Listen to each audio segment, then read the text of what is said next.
Okay, so I told a lie in my last video.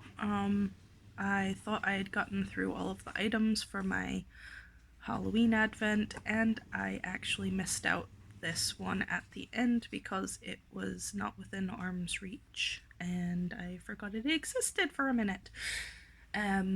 So I'm just going to do a really quick flip through. This is a book. It's the final gift for my Halloween advent that I did for both of my friends, so they each get an identical book. It's just put together with the illustrations that I made for a poem I found by Nicolette Sauder, and yeah, it's all handmade. This is not something I would ever sell because the words aren't mine. I don't have permission to sell it, but I made them as gifts for for my advent. So anyway, I've just tied it together with these strings that are just hanging on to the binding. It's a couple types of organza ribbon pulled together, braided together rather, with some eyelash yarn. The cover is this wonderful, wonderful fabric which ties into the theme of the book as well.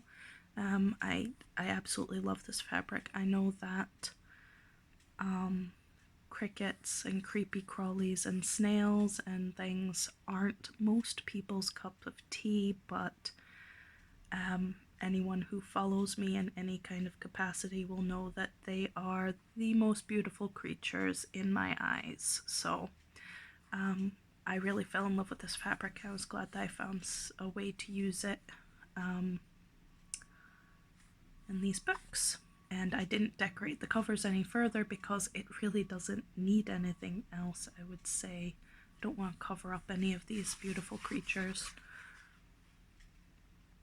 And there's the back.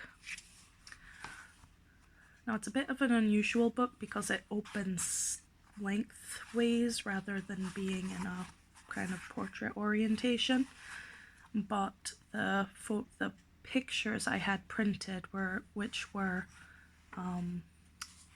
basically photographs of the paintings I made. I had them printed square because the originals were square, and making a square book was...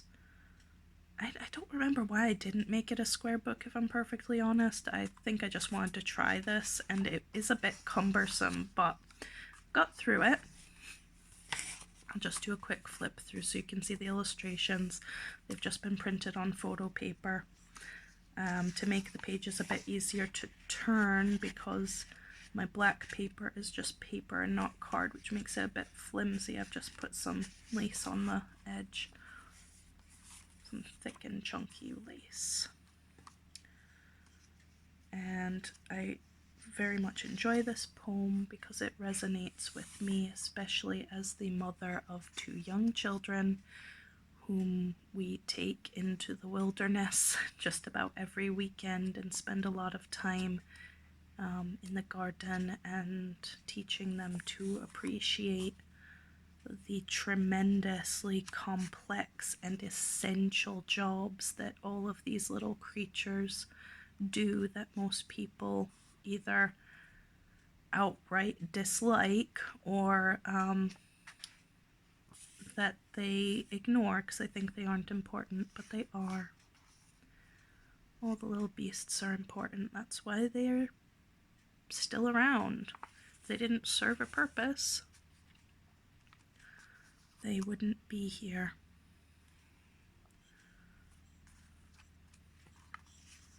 And I hope that throughout their lives, my girls will appreciate nature and will appreciate the many beasts that they find in nature.